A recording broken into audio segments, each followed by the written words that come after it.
Welcome to Ensenar mathematics course. আমরা আজকে শুরু করতে যাচ্ছি কলেজ অ্যাডমিশন। কি এসএসসি পরীক্ষা তো শেষ, তাই না? অনেক বিরতিও হয়েছে, তো একটু কলেজ অ্যাডমিশনে চলে আসো সবাই মিলে।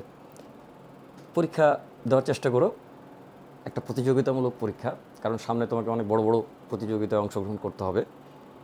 বিশেষ করে varsity admission, engineering admission, medical admission বেশ কম্পিটিটিভ। হ্যাঁ, অনেকে বলে যে চাকরির পরীক্ষা তো নাকি এত কম্পিটিশন হয় না, তো সেটার জন্য একটা প্রস্তুতি। তোমরা একটা মেজর পরীক্ষা শেষ করে এসছো, পরীক্ষা ভালো হয়েছে তো নাকি? হওয়াই উচিত। আচ্ছা, যদি না হয় ডট ফরি।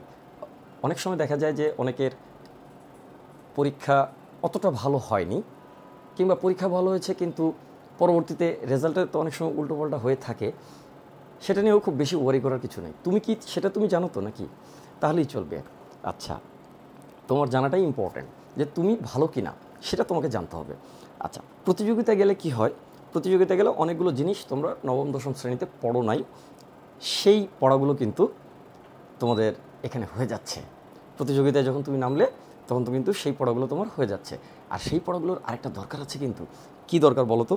দরকারটা হচ্ছে তোমার ইন্টারমিডিয়েট যে সিলেবাস আছে, একাডেমিক বলো কিংবা পরে ভর্তি পরীক্ষায় তোমাকে অংশগ্রহণ করতে হবে, সেই জায়গাতে কিন্তু তুমি একটা অ্যাডভান্টেজ পেয়ে যাচ্ছ। সেই সঙ্গে একটা লিঙ্ক হচ্ছে তোমার এই অ্যাডমিশন যে কোচিংটা আছে বা অ্যাডমিশন যে পড়াটা আছে, এই পড়াটা করলে যে গ্যাপগুলো তোমার রয়েছে নবম দশম শ্রেণীতে পড়া বা এসএসসি পরীক্ষা পর্যন্ত তোমার যে গ্যাপগুলো রয়েছে, সেই গ্যাপগুলো কিন্তু এখানে কাভার হয়ে যাচ্ছে। অধিকাংশই যারা এইটা প্রস্তুতি নিয়ে থাকে তারা আপার 10%-এর ভিতরে আছে। আপার 10%। কেন? কারণ বেশিরভাগ আসলে একটা খুব নর্মাল স্টুডেন্ট, যারা একটু নর্মাল পড়াশোনা করেছে তাদেরও অনেকের মেরিট খুব ভালো, কিন্তু দেখা যায় যে তারা কলেজ অ্যাডমিশনে বা ওইরকম অ্যাম্বিশাস না যে আমি কলেজ অ্যাডমিশনে যাব, এরকম থাকে আর কি। ইন দ্য কেস তোমাকে যে জিনিসটা মাথায় রাখতে হবে সেটা হচ্ছে, অবশ্যই তুমি মোটামুটি ভালো স্টুডেন্ট, তো সেই ক্ষেত্রে তুমি কলেজ অ্যাডমিশনটা করছো। আবার অনেকে একাডেমিকও শুরু করেছো, নো প্রবলেম, আমাদের একাডেমিক কোর্স তো আছেই, এটা নিয়ে টেনশনের কোনো কারণ নেই। এনিওয়ে, আমরা যেহেতু কলেজ অ্যাডমিশন নিয়ে কথা বলছি, একাডেমিক সাইডে আজকে আর যাচ্ছি না, ঠিক আছে তো নাকি? ভুল হলে বলবি কিন্তু, হ্যাঁ? আচ্ছা, তাহলে একটা জিনিস খেয়াল করো, সেটা হচ্ছে কলেজ অ্যাডমিশন এখানে বিশেষ করে 3টা বা 4টা কলেজে অ্যাডমিশন হয়ে থাকে। নটরডেম কলেজ, আমরা সংক্ষেপে এনডিসি বলি আর কি, আরেকটা হচ্ছে হলি ক্রস, আরেকটা হচ্ছে সেন্ট জোসেফ, আর সেন্ট গ্রেগরিতেও কিছুটা অ্যাডমিশন টাইপের ব্যবস্থা আছে। 3টা একই মিশনারি পরিচালনা করে আর কি, তোমরা তো সবাই জানো।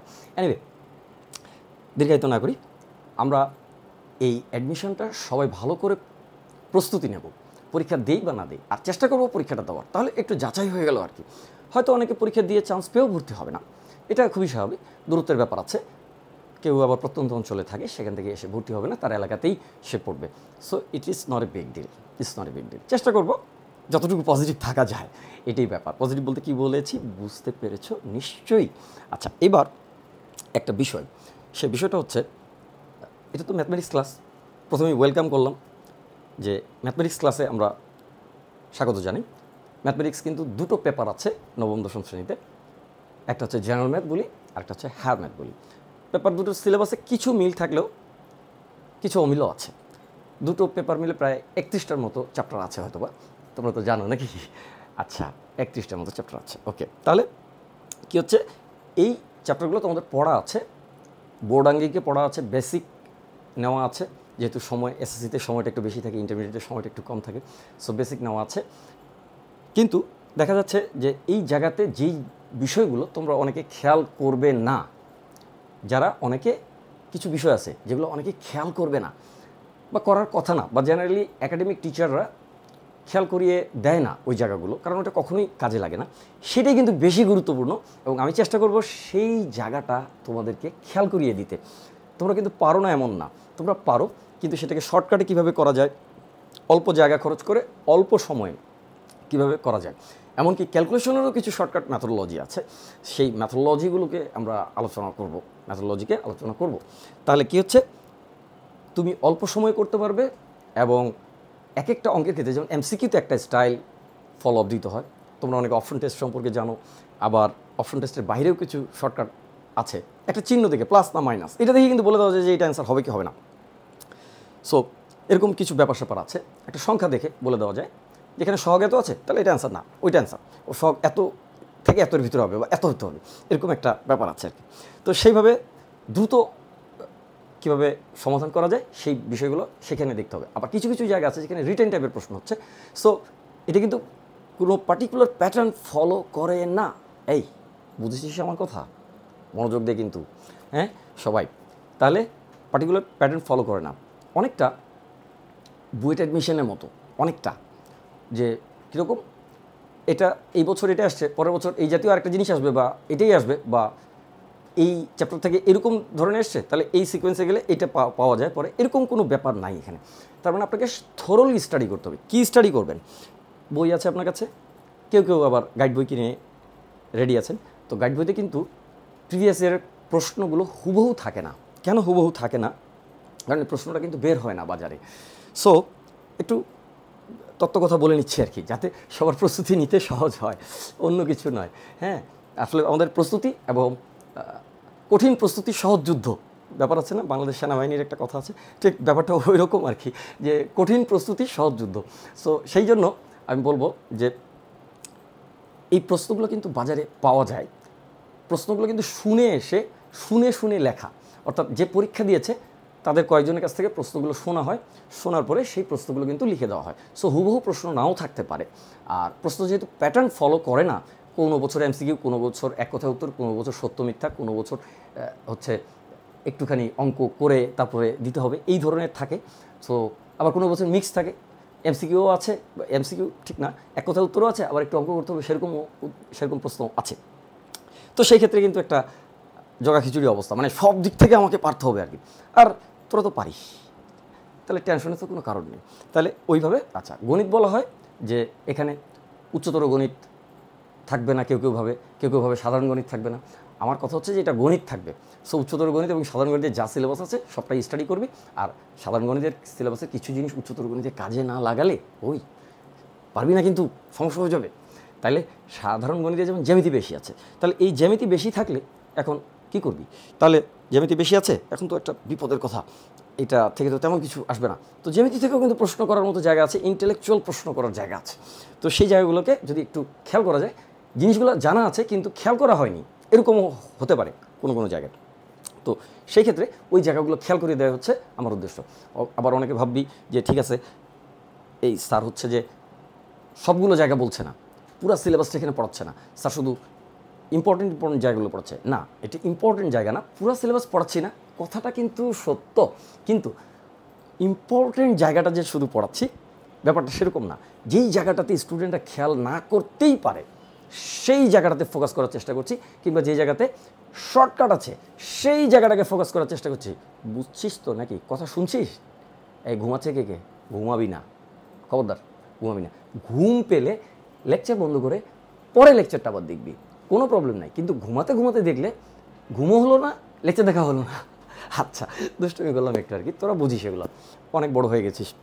আচ্ছা, আলহামদুলিল্লাহ এখন তো কলেজের স্টুডেন্ট হয়ে যাবি। আচ্ছা, এবার আমি বলি যে ওই গণিত দুইটা দুই রকমের এমন কথা কিন্তু ব্যাপারটা না, এটা গণিত, এটা সাধারণ গণিত নাকি উচ্চতর গণিত এটা ব্যাপার না, এটা গণিত। তো আমাদেরকে সব মিলায় প্রস্তুতিটা ওইভাবে নিতে হবে, তাহলে আমরা চান্স পেয়ে যাবো। চল, বেশি ভনিতা করার দরকার নেই, আরও তো লেকচার আছে, সেগুলোতে কথা বলবো। চল, ওমা, এখানে যে বাস্তব সংখ্যা, বাস্তবে যে সংখ্যা দেখা যায় তাকে বাস্তব সংখ্যা বলে নাকি? আচ্ছা ঠিক আছে, আসলে বাস্তব সংখ্যা একটা, আমরা যেই সংখ্যাগুলো এসএসসি পর্যন্ত পড়ে এসেছি সেগুলো সবই বাস্তব সংখ্যা। আমরা ইন্টারমিডিয়েটে উঠলে তোমরা অনেকে পড়তে শিখে গেছো যে এখানে কাল্পনিক সংখ্যা বলে একটা ব্যাপার আছে, এবং বাস্তব সংখ্যা একটা পার্ট আর কাল্পনিক সংখ্যা একটা পার্ট, এর বীজগাণিতীয় একটা সমষ্টি আছে, এই সমষ্টিটা কিন্তু জটিল সংখ্যা। তো জটিল সংখ্যা জটিল করে না পড়ে সহজ করে পড়ার জন্য ইন্টারমিডিয়েটের ক্লাসগুলো আমরা দেখব, অ্যানসারের কোর্স থাকবে, কোনো সমস্যা নেই। কিন্তু এই মুহূর্তে আমরা বাস্তব সংখ্যাকে আরও বাস্তবে সহজ করে দেখার পদ্ধতিটা একটু দেখি, চলেন। তাহলে গেল, চলেন তো কি আছে, অমূলদ সংখ্যা। ওই অমূলদ সংখ্যা কোনো উদাহরণ নাই। আচ্ছা ঠিক আছে, আমি চলেন অমূলদ সংখ্যার একটা উদাহরণ নিয়ে আমরা একটু আলোচনা করি। আচ্ছা, যদি মূল তো বুঝেন নাকি, বর্গমূল, ঘনমূল, চতুর্থমূল ইত্যাদি বিভিন্ন রকমের মূল আছে না। আচ্ছা, এইবার এই মূল হচ্ছে, ধরেন একটা বর্গমূলই দিলাম ফার্স্টে, আপনারা এটা খুব ভালো করে জানেন, এটা অনেকে প্রমাণ করে এটা অস্থির, নবম দশম শ্রেণীতে, সেটা হলো √2 একটি অমূলদ সংখ্যা। আচ্ছা, √2 অমূলদ সংখ্যা, এটাকে প্রমাণ করার পরে আমাকে বলতে হবে। আমি কি একবারে বলতে পারি না? হ্যাঁ, একবারে বলতে পারি। কারণগুলো এখানে মেনশন করছি না, যারা কারণগুলো জানে, যারা জানে না তাদের এখন এটার দরকার নেই। উচ্চতর মাধ্যমিক শ্রেণী তো আছেই, সেখানেও তো আমার বিষয়গুলোকে কাজে লাগাতে হবে, বড় বড় অঙ্ক করতে হবে। সো √2 একটি অমূলদ সংখ্যা কেন, সেটা হচ্ছে আমি বুঝবো কীভাবে, প্রমাণ না করি সেটা একটু খেয়াল করেন, তাইলে হয়ে যাচ্ছে, আর কিছু না। চলেন, √2 একটি অমূলদ সংখ্যা। এটা এই কারণে অমূলদ সংখ্যা যে দেখেন রুটের নিচে একটা বর্গ কোনো একটা পূর্ণবর্গ সংখ্যা থাকা উচিত। আচ্ছা, তাহলে পূর্ণবর্গ সংখ্যা মানে কোনো একটা পূর্ণ সংখ্যার বর্গ থাকা উচিত, তাহলে এটা হচ্ছে ভগ্নাংশ আসবে না। কোনো একটা সংখ্যার বর্গ, পূর্ণ সংখ্যা বলা ঠিক হবে না, কোনো একটা সংখ্যার বর্গ থাকা উচিত এটার নিচে। কেমন ধরনের সংখ্যার বর্গ? মূলদ সংখ্যার বর্গ। আচ্ছা, ঠিক আছে, তাহলে কোনো একটা মূলদ সংখ্যার বর্গ যদি এইখানে থাকে, তাহলে তার বর্গমূল করলে একটা পূর্ণ সংখ্যা পাওয়া যাবে। কথাটা শোন কিন্তু ভালো করে, তোরা জানিস তারপরেও। হ্যাঁ, এখানে একটা পাওয়া যাবে। যেমন একটা উদাহরণ যদি আমরা আসি, সেটা হলো 4। এটা 2 একটা মূলদ সংখ্যা, 2 এর বর্গ হচ্ছে 4, তাহলে এটা একটা পূর্ণবর্গ সংখ্যা আছে, তার উপরে রুট দিলে অবশ্যই এটা 2 পাওয়া যাবে। আপনারা বলেন +-2, তাই না?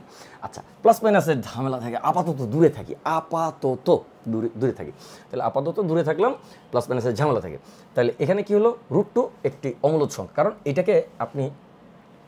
একটা পূর্ণ সংখ্যা, তার বর্গমূল করলে একটা ভগ্নাংশ সংখ্যা আসবে।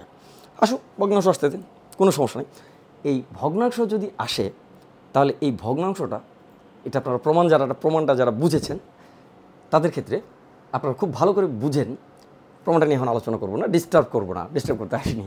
ওকে, তাহলে কি হচ্ছে, এই যে √2 একটি অমূলদ সংখ্যা, এবং এটা কেন অমূলদ? কারণ একটা ভগ্নাংশ সংখ্যাকে বর্গ করার পরে 2 আসতে হবে, আর ভগ্নাংশ সংখ্যাকে বর্গ করলে তো ভগ্নাংশই আসবে নাকি?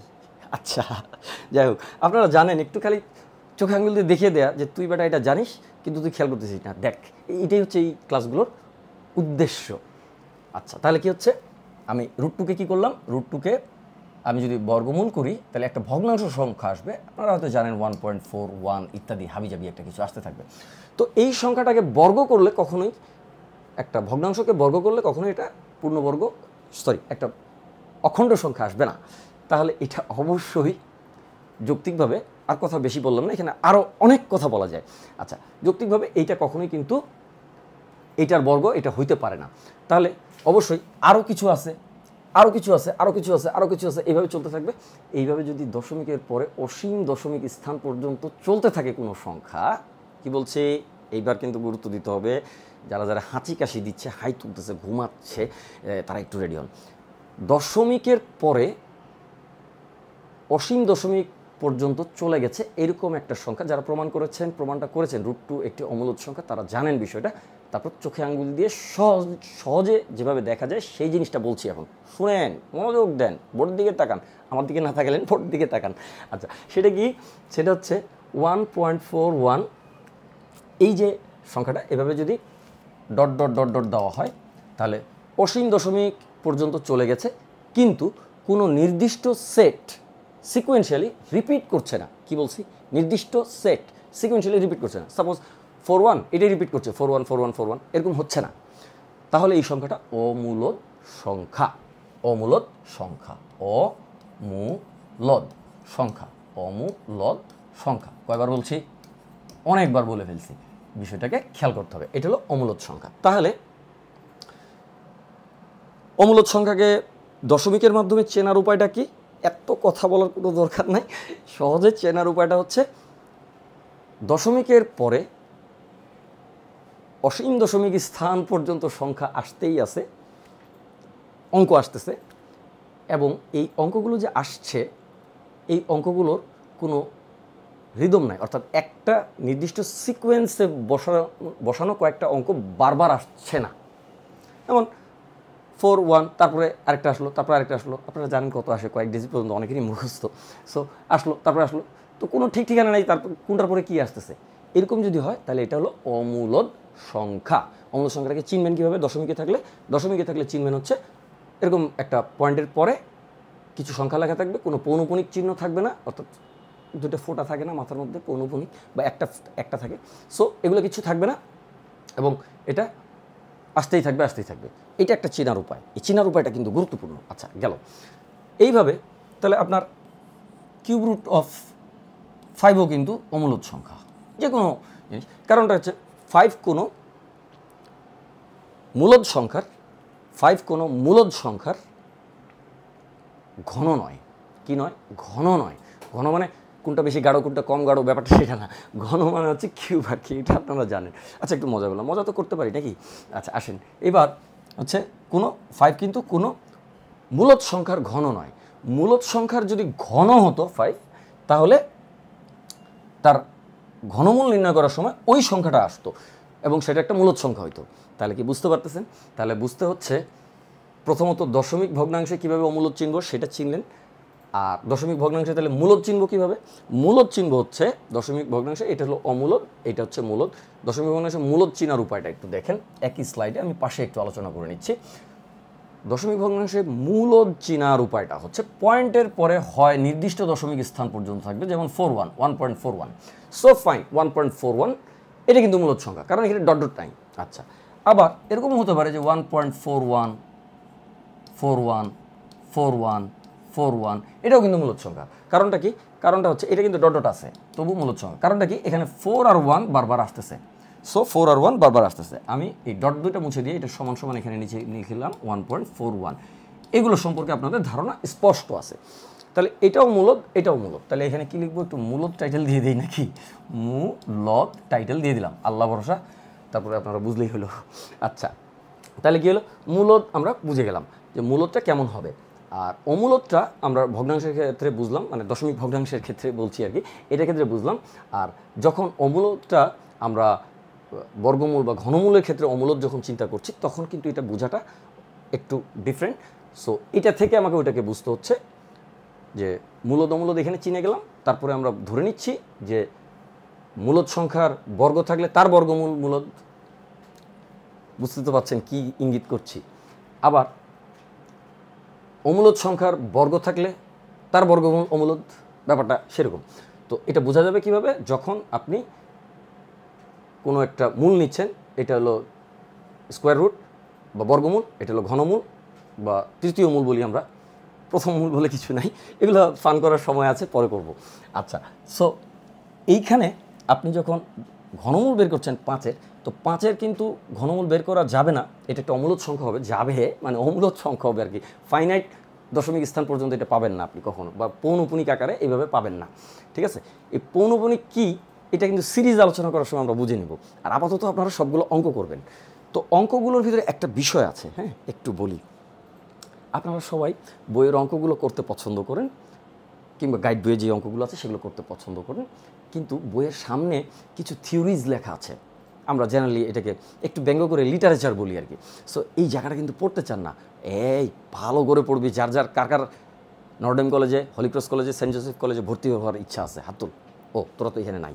আচ্ছা ঠিক আছে, হাত তোলার দরকার নেই, পরে হাত তুলিস। কিন্তু ওইগুলো কিন্তু থিওরিজগুলো ভালো করে পড়তে হবে, তারপরে অঙ্ক করতে হবে, তাহলেই সাকসেস আসবে। ওকে, চলে আসেন। তাহলে কী হলো? আমরা শিখে গেলাম অমূলদ সংখ্যাটা কী জিনিস, এটা আমরা শিখে গেলাম। এবং মূলদ সংখ্যাটা কী জিনিস, অমূলদ সংখ্যাটা আর মূলদ সংখ্যাটা মূলত এই জায়গাতে এবং এই জায়গাতে বলা হয়েছে, এই জায়গাতে, এখানে, এখানে এবং এখানে, এখানে বলা হয়েছে। এখন এই জিনিসগুলো কেন মূলদ অমূলদ হবে সেটা আমরা কারণে ব্যাখ্যা করে দিলাম। আচ্ছা, যে কীভাবে ধরবেন। এবার একটা কথা বলি, সেটা হচ্ছে লাস্ট শেষ, এই স্লাইডের কথা আমার সম্পূর্ণ শেষ। এখানে 1.41 এইটা একটা অমূলদ সংখ্যা। আচ্ছা, এই অমূলদ সংখ্যার বর্গ করলে তো আপনারা অনেকে বলতে পারেন যে ঠিক আছে, এইটার 1.41-এর বর্গ যেহেতু এটা হবে না, তাহলে আরও কিছু লাগাইলে তার বর্গ এটা হবে না, তাহলে আরও কিছু লাগাইলে তার বর্গ এটা হবে না, কারণ ভগ্নাংশ তো ভগ্নাংশই থেকে যাচ্ছে। তো খুব কাছাকাছি যেতে থাকবে। যখন এটার বর্গ করে দেখবেন যে 2 এর যত কাছাকাছি, এরপরে আরেকটা ডিজিট বাড়ায় দিয়ে ওইটার বর্গ করে দেখবেন 2 এর আরও কাছাকাছি কাছাকাছি যেতে থাকবে। এটাকে লিমিট বলে, এটা আমরা উচ্চ মাধ্যমিক শ্রেণীতে পড়বো, টেনশন করেন না। সো ভাবতে পারেন যে শেষ পর্যন্ত ভগ্নাংশ ভগ্নাংশই থেকে যাচ্ছে, তাহলে এইটার বর্গ করলে, এটা উৎসাহী স্টুডেন্টদের জন্য একটু কথা বলে নিলাম আর কি, যে এটা হচ্ছে যে ভগ্নাংশ তো ভগ্নাংশই থেকে যাচ্ছে। তো স্যার আপনি যে বললেন এই ভগ্নাংশর বর্গ করলে 2 আসবে না, তাহলে ভগ্নাংশ তো ভগ্নাংশই থেকে যাচ্ছে, তা আপনি তো ভগ্নাংশই লিখে যাচ্ছেন, এটার বর্গগুলো কোনোদিনই 2 আসবে না, সেই জন্যই তো ভগ্নাংশ লেখা শেষ করতেছি না, কারণ 2 এর আরও কাছাকাছি যাচ্ছি। ব্যাপারটা এরকম অসীম ধারার মতো। তো অসীম ধারার কথা এখন বলবো না, ভয় নেই। যে একটা আপেলের আপনি আজকে অর্ধেক খেলেন, পরের দিন তার যে বাকি অর্ধেক ছিল তার অর্ধেক খেলেন, তারপর দিন তার অর্ধেক খেলেন, আপেল কোনো দিন শেষ হবে না, কিন্তু একটার বেশি আপেল খেতে পারবেন না। সুতরাং এইটার সমষ্টিটা একটা আপেলের খুব কাছাকাছি, লাস্টে গিয়ে খুব সামান্য পরিমাণ বাকি থাকবে। কথাগুলো পরে ক্লিয়ার হবে, এটা নিয়ে মাথা ঘামানোর কোনো এখন দরকার নাই। আচ্ছা, আমাদের এই সিলেবাসেই তো থাকবে, তাই না? কলেজ অ্যাডমিশন সিলেবাসেই তো থাকবে। সো টেনশনের কোনো কারণ নাই, টেনশন লেনে কবি নেই, দেনে কবি নেই, ঠিক আছে? নিবেনও না, কাউকে দিবেনও না, বাপ মাকে টেনশন দিবেন না। আচ্ছা ঠিক আছে, তাহলে আসেন, আপনি পড়াশোনা করতেছেন, ভালো কিছু করে ফেলবেন ইনশাল্লাহ, এটাই প্রত্যাশা করি সৃষ্টিকর্তার কাছে। ওকে, তাহলে কী হলো? তো এই সংখ্যাটা আস্তে আস্তে করে এই 2 এর খুব কাছাকাছি আসবে। কোনোদিনই সংখ্যাটা 2 এর সমান হবে না এটার বর্গ করলে, এই যে এই সংখ্যাটার বর্গ করলে। এই জন্যই তো ডিজিট অসীম পর্যন্ত যেতে থাকে, যে আরেকটু করলে মনে হয় 2 এর কাছাকাছি চলে যাবে, আরেকটু করলে মনে হয় 2 এর কাছাকাছি চলে যাবে। ঠিক ব্যাপারটা এরকম, একটা আপেলের আজকে খেলেন অর্ধেক, তারপরে খেলেন আরও অর্ধেক, তারপরে খেলেন আরও অর্ধেক, কিন্তু আপেলটা কোনোদিনই শেষ হবে না, কিন্তু যত খেতে থাকবেন তত পুরো একটা আপেল খাওয়ার কাছাকাছি চলে যাবে। ধন্যবাদ বলে পরের স্লাইডে চলে যাচ্ছি। আসেন তাহলে পূর্ণ সংখ্যার বিভাজ্যতা ও ভাগশেষ। আচ্ছা, এইটা নিয়ে কিছু প্রশ্ন আসে। তার আগে একটা কথা একটু এখানে বলে নেওয়া দরকার, একটা স্যাম্পল আপনাদেরকে দেখানো দরকার যে এই স্লাইডটাতে আমি কী আলোচনা করলাম, সেটা একটা আলোচনা। আপনাকে দুইটা সংখ্যার মাঝখানে মূলদ হোক, অমূলদ হোক, একটা মূলদ হোক আর একটা অমূলদ হোক, দুইটা সংখ্যার মাঝখানে একটা মূলদ সংখ্যা অথবা অমূলদ সংখ্যা লিখতে বলে। তো সাপোজ মনে করেন না, দুঃখিত, সাপোজ। আচ্ছা, তাহলে সাপোজ কী করলেন? সাপোজ 1.41 একটা মূলদ সংখ্যা, এটুকু একটা মূলদ সংখ্যা, যেহেতু ডট নাই। আচ্ছা, আরেকটা বললো যে 1.41, আচ্ছা 41297 ডট এরকম দিয়ে দিল। তো এটা তো অমূলদ সংখ্যা, তো দিল, দুইটাই মূলদ দিতে পারে, দুইটাই অমূলদ দিতে পারে, একটা মূলদ একটা মূলদ দিতে পারে। সো একটা মূলদ একটা অমূলদ দিতে পারে, এরকমও দিতে পারে। এর মাঝখানে একটা সংখ্যা লিখতে বললো, সংখ্যাটা মূলদ সংখ্যা লিখতে বললো, কিংবা অমূলদ সংখ্যা লিখতে বললো, কিংবা একটা সংখ্যা যে কোনো মূলদ বা অমূলদ লিখতে বললো, এই দুটার মাঝখানে। তখন আপনাকে কী করতে হয়? এটা শর্টে একটু, আপনারা অনেকেই পারেন, কিন্তু শর্টে একটু, in short you have to understand. সেই ইন শর্টটা কি, ইন শর্টটাতে আসেন একটু। ধরেন এই দুটোর মাঝখানে লিখবেন, তো দেখবেন আপনি যে কোন পর্যন্ত ডিজিটগুলো সেম আছে। হ্যাঁ, তো দেখতেছেন 1.41 আর 1.41 এই পর্যন্ত ডিজিটগুলো সেম আছে। যে পর্যন্ত ডিজিট সেম আছে সে পর্যন্ত যান, যাওয়ার পরে নিচেরটা অমূলদ পাইছেন, তো অসুবিধা নেই, নাও পাইতে পারেন, মূলদ পাইতে পারেন, উপরেরটা অমূলদ পাইতে পারেন। সো এটা নিয়ে টেনশন করার কিছু নেই। যে পর্যন্ত ডিজিট সেম আছে তারপরে দেখবেন কোন সংখ্যাটা বড় আর কোন সংখ্যাটা ছোটো। যেহেতু এরপরে আরও ডিজিট আছে আর ওর পরে নাই, তাহলে ওই সংখ্যাটা ছোটো, তাহলে এই সংখ্যাটা বড়। এখন ওই সংখ্যার চেয়ে বড় কিছু করতে হলে ওই এই 1-এর পরে সেম ডিজিটের পরে যেখানে সেম আছে সে পর্যন্ত তারপরে একটা কিছু বসাতে হবে। আর এই সংখ্যাটা দেখেন, এই অঙ্কটা 2 আছে, তাহলে এর চেয়ে ছোটো কিছু বসাতে হবে ওইখানে। তাহলে আপনি কি করলেন? আপনি বসাই দিলেন 1.41, সেম যেটুকু আছে সেটুকু সেম লিখলেন। তারপরে এখানে আছে 0, 1-এর পরে কিছু নাই মানে তো 0 আছে নাকি, এটা তো জানেন। আচ্ছা, তাহলে 0 আছে, তো 0-র চেয়ে বড় কিছু বসাতে হবে আর 2-এর চেয়ে ছোটো কিছু বসাতে হবে। সো তাহলে 2-এর চেয়ে ছোটো কিছু বসালে কি হচ্ছে? এটা হচ্ছে আমার 1 বসাইলাম একটা। সো এটাই হতে পারে এই দুইটা সংখ্যার মাঝখানে একটা মূলদ সংখ্যা। অমূলদ বললে এখানে একটা ডট দিয়ে দিবেন, শেষ।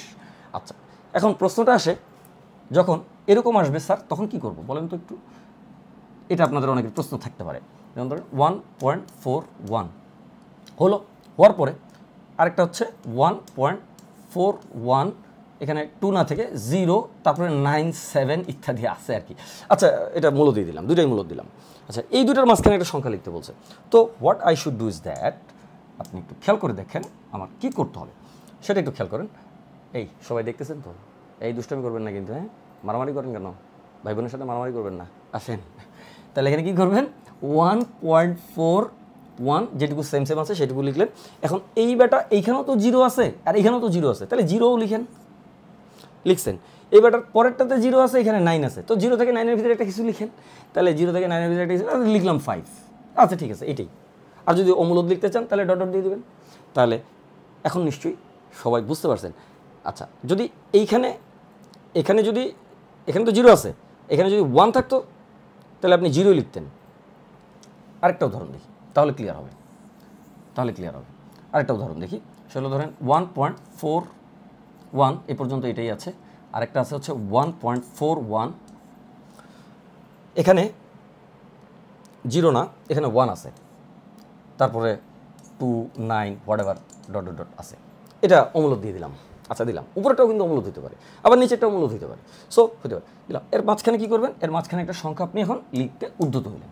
আসেন তাহলে এর মাঝখানে কীভাবে লিখবেন, 1.41 সেম সেম আছে, লিখলেন 1.41 লিখলেন, লেখার পরে এইখানে একটা 0 আছে মাশাআল্লাহ, তাই না, আর এখানে একটা 1 আছে, তাহলে 0 আর 1-এর মাঝখানে তো কোনো অঙ্ক নাই, তাহলে আপনি ছোটোটাই বসান, 0টাই বসালেন, এই জায়গাটা ইম্পর্টেন্ট, ছোটোটাই বসালেন, যেহেতু মাঝখানে কোনো কিছু নেই, কোনো অঙ্ক নেই।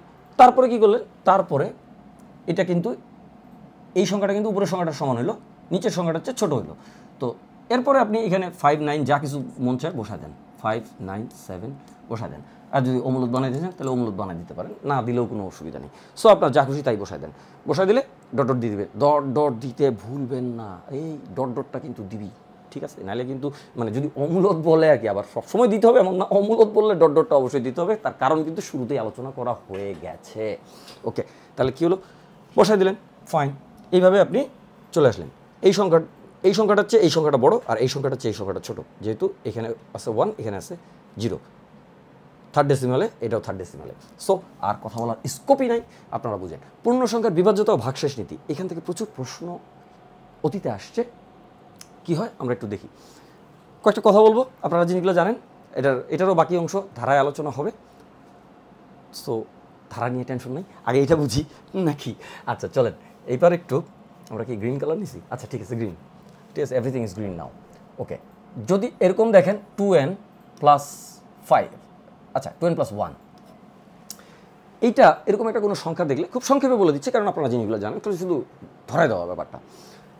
এখানে 2 মানে হচ্ছে এই ধরনের সংখ্যাটাকে 2 দিয়ে ভাগ করলে, কত দিয়ে ভাগ করলে, এইখানে যেটা আছে 2 দিয়ে ভাগ করলে এক অবশেষ থাকে, এইটা খালি মাথা রাখবেন, আর কিছু না। তাহলে 3n + 2, এখানে 3 দিয়ে ভাগ করলে 2 অবশেষ থাকে, এই ধরনের সংখ্যা এটা। 3n + 1, 3 দিয়ে ভাগ করলে এক অবশেষ থাকে, তাহলে 3n, এটা একটু কাজে লাগবে পরে দেখি। 3n + 4 কত, 3 দিয়ে ভাগ করলে 4 অবশেষ থাকে, জীবনেও না। এই 3 দিয়ে ভাগ করলে কখনো 4 অবশেষ থাকে নাকি, কারণ 4-এর ভিতরে তো 3 আরও একবার আছে, সুতরাং এটা হবে না। এবার বুদ্ধি করতে হবে এটাকে, সেই বুদ্ধিটা কি দেখেন, 3n + 3 + 1 করতে হবে, তারপরে কি করতে হবে, 3 কমন নিলে n + 1 করতে হবে, তারপরে 1 আসবে।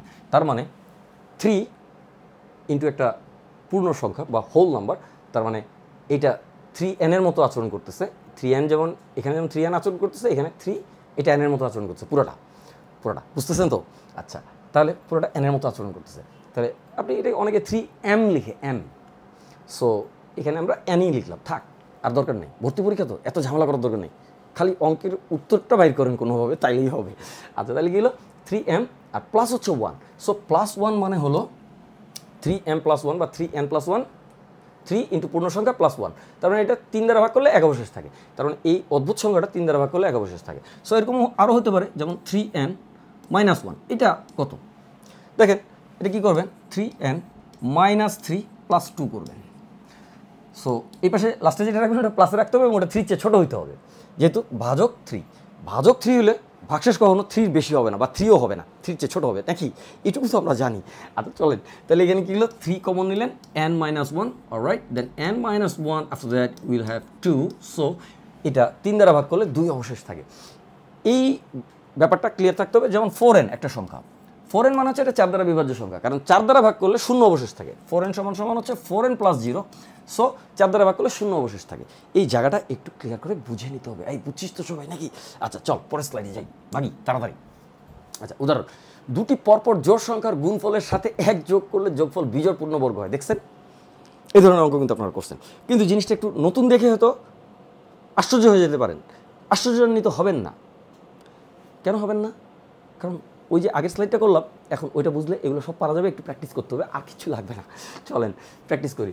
দুটি পরপর জোড় সংখ্যার গুণফল, আচ্ছা ঠিক আছে, ধরলাম 2n একটা জোড় সংখ্যা, পরের জোড় সংখ্যাটা কত হবে, এই বল। ও আচ্ছা আমি দুঃখিত, বারবার বলে যাই যে আপনারা এখানে নাই, ঠিক আছে, ব্যাপারটা এরকম যে আমি ভুলে যাই তুমি আমার নো, এই টাইপের আর কি। ডোন্ট ওয়ারি, চলেন তাহলে পরের সংখ্যাটা কত হচ্ছে। আগের সংখ্যাটাও আপনি চালিয়ে নিতে পারেন, 2n - 2ও লিখতে পারেন। তাহলে এটা যদি একটা জোড় সংখ্যা হয়, কেন জোড় সংখ্যা? শুধু 2n থাকলে এটা তো 2n + 0-র মতো, তাই না? ওই যে আগের স্লাইডে আলোচনা করলাম। তাহলে এটা তো একটা জোড় সংখ্যা, যেহেতু 2 দিয়ে ভাগ করলে 0 অবশেষ থাকে, তাহলে জোড় সংখ্যা। তাহলে এই জোড় সংখ্যার সঙ্গে আরেকটা 2 যোগ করলে তো জোড় সংখ্যাই হবে। সো নিলেন দুইটা পরপর জোড় সংখ্যা, পরপর জোড় সংখ্যা, মা গো। আচ্ছা ঠিক আছে, তাহলে পরপর জোড় সংখ্যা গুণ, এবং এই দুটাকে গুণ করলেন, এই যে গুণফল, এই যে গুণফল, এই যে এখানে গুণ আছে, এই দুটা গুণ করা আছে, ফাইন। সাথে 1 যোগ করলে যোগফল বিজোড় পূর্ণবর্গ হয়, মা গো, বিজোড় পূর্ণবর্গ। আচ্ছা ঠিক আছে, দিলাম 1 যোগ করে, হ্যাঁ 1 যোগ করলে যোগফল বিজোড় পূর্ণবর্গ হয়। বিজোড় পূর্ণবর্গ, ইয়ে ক্যা হে? আচ্ছা পূর্ণবর্গ হয় বুঝলাম, বিজোড় আবার কেন? ও আচ্ছা আচ্ছা, এখন বুঝছি। পূর্ণবর্গ সংখ্যাটা অবশ্যই বিজোড় সংখ্যা হয়, বুঝতে পারছি, বা কোনো একটা বিজোড় সংখ্যার বর্গ হয়। হ্যাঁ বুঝছি, আমার চলেন একটু দেখি বুঝছি কি না। আচ্ছা চলেন, তাহলে কী হলো, এখানে 2n আপনি লিখলেন। So will have 2n of into, এখানে গুণ করে দিতে পারি বা অনেক কিছু হতে পারে। সো এখানে কি করলেন, আপনি আসলেন 2n প্লাস, দরকার কি, কিছুই লাগবে না, একটা ব্র্যাকেট মারলাম, মারার পর এখানে n দিলাম, আর এখানে 2n + 2। তো এটা তো একটা পূর্ণ সংখ্যা, এটা একটা পূর্ণ সংখ্যা, n তো পূর্ণ সংখ্যাই আপাতত। এখানে কিন্তু n ফর অল, এটা একটা ফর অল চিহ্ন, পরে পরিচিত হবেন, ফর অল, ঠিক আছে। For all n belongs to n, এখানে হিসাব কিতাব হলো এই ধরনের, ঠিক আছে। So in fact n belongs to n union 0, এগুলো এত কথা এখন ভেজালের দরকার নেই, ভেজাল থেকে দূরে থাকেন, ঠিক আছে। আপাতত n বিলংস টু, মানে n কি ন্যাচারাল নাম্বার বা কাউন্টিং নাম্বার বলে কেউ কেউ, যারা কমার্সে পড়ে তারা কাউন্টিং নাম্বার বলে এটাকে, আর আমরা বলি ন্যাচারাল নাম্বার বা স্বাভাবিক সংখ্যা। কাউন্টিং নাম্বার বা গণনার সংখ্যা, এটার আরেকটা নাম আছে একদম পিওর সাইন্সে, এটার নাম হচ্ছে পজিটিভ ইন্টিজার বা যোগবোধক কি সংখ্যা, পূর্ণ সংখ্যা। আচ্ছা তাহলে ঠিক আছে এইটা। সো যদি n পূর্ণ সংখ্যা হয়, মানে আগের স্লাইডে আমরা যে আলোচনা করলাম আর এই স্লাইডে যে আলোচনা করলাম, এগুলো সব কিন্তু n এর মান পূর্ণ সংখ্যা হওয়ার জন্য আলোচনা করেছি। বুঝছিস কথা? পরে জানাবি কমেন্ট করে। আচ্ছা আয়, তাহলে কি হলো, +1 থাকলো। তো ইয়ে ক্যা হে, এটা একটা পূর্ণ সংখ্যা, এটা একটা পূর্ণ সংখ্যা, তাহলে এটা গুণফলটা একটা পূর্ণ সংখ্যা। আচ্ছা পূর্ণ সংখ্যাকে 2 দিয়ে গুণ করলে এটা একটা জোড় সংখ্যা, তাই জোড় সংখ্যার সঙ্গে 1 যোগ করলে বিজোড় সংখ্যা হয়।